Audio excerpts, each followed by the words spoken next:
Hello semua, selamat datang ke Buat Sendiri DIY Bahasa Melayu.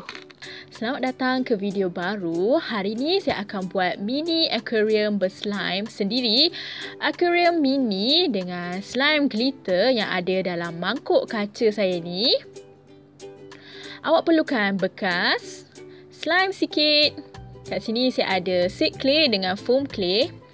Ada benda-benda untuk hiasan. Contohnya biji yang nampak macam ikan ni. Dia akan masuk juga. Kat sini saya ada bunga glitter dengan sebuk glitter. Mula-mula saya letak seed clay kat bahagian bawah mangkuk ni. Ada foam clay sekali. Kat sini saya ada lagi foam clay. Dia akan jadi tapak aquarium saya ni. Bolehlah kita campur bahan-bahan berbeza. Letak je kat bawah ni.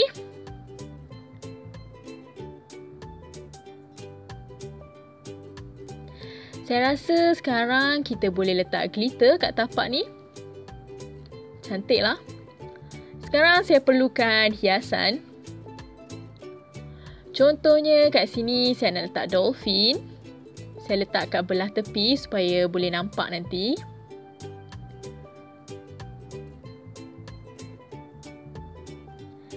Kat tepi-tepi ni saya letak cangkerang.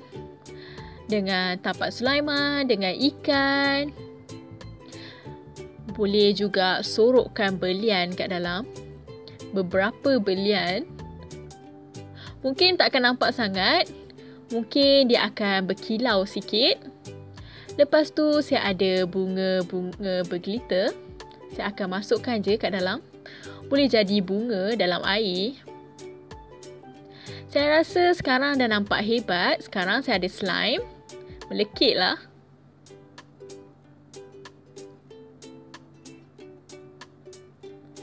Kalau tunggu jap, slime tu akan merebak atas semua benda.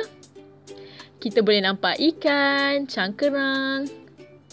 Saya rasa nampak hebat lah. Tapi saya rasa tak cukup slime lagi. Saya ada idea. Saya ada slime yang berglitter.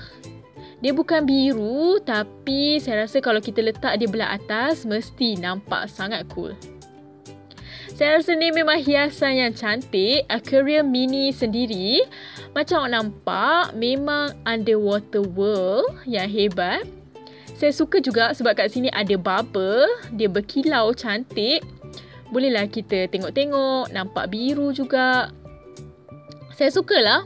Mungkin awak teringin nak buat juga. Awak bolehlah jadi kreatif bergantung kepada bahan yang awak ada. Slime warna apa ataupun kalau awak ada mutiara-mutiara kecil, glitter dan sebagainya. Jadi kreatif dan buatlah aquarium mini ni sendiri.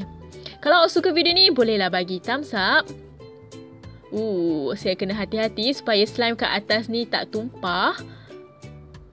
Baik, letak kat mana-mana supaya kita boleh nikmati dia. Kalau awak suka, bolehlah bagi thumbs up. Subscribe saluran ni kalau belum subscribe lagi. Harap-harap kita jumpa lagi lain kali. Bye.